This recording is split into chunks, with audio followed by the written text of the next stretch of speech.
The Supreme Court has pulled up the Delhi government, highlighting lapses that it observed in its GRAP 4 measures implementation that were aimed at battling poor AQI in the national capital and, of course, the entire NCR region. So, big order has come in by the Apex Court, where the court has mandated measures that include banning of the entry of trucks in the NCR region. Now, GRAP 4's implementation will also be for review next week. Aishwarya Patil, my colleague, is now joining in with all the highlights of that big order that has come in. Aishwarya, so tell us exactly what the Supreme Court said about battling air pollution in the national capital. There's going to be banning of the entry of trucks in the NCR region, but what else did the top court say?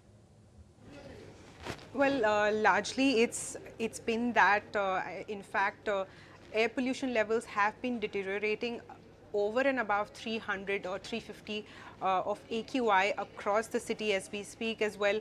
Now, despite that being fluctuating for a bit, now the Supreme Court, of course, has made sure that stricter norms are applied across the city as well. So this GRAP force or graded response action plan, which has been applied so that pollution can be controlled, apart from stubble burning and all the Diwali fanfare.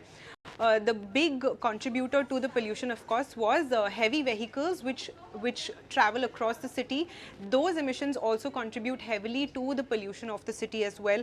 So GRAP 4 in that sense is very important so that we can control the pollution inside of Delhi. Supreme Court has now said that the government should work on the entry of these heavy vehicles or trucks, and until next week, as you rightly mentioned, 113 points across the city have been identified within its limits, and trucks should not be allowed for a week going forward. And next week they will, of course, review. Even if the pollution levels do improve, they will still be reviewing these measures and take a call accordingly on the same. Right, Aishwarya, and that's the big story that we'll definitely be following up on. So, Supreme Court putting stricter norms in place and banning the entry of truck. Remember, GRAP 4 guidelines were implemented on Monday itself after pollution crossed those severe levels as well. If you like this video, then like, share and subscribe to ET Now.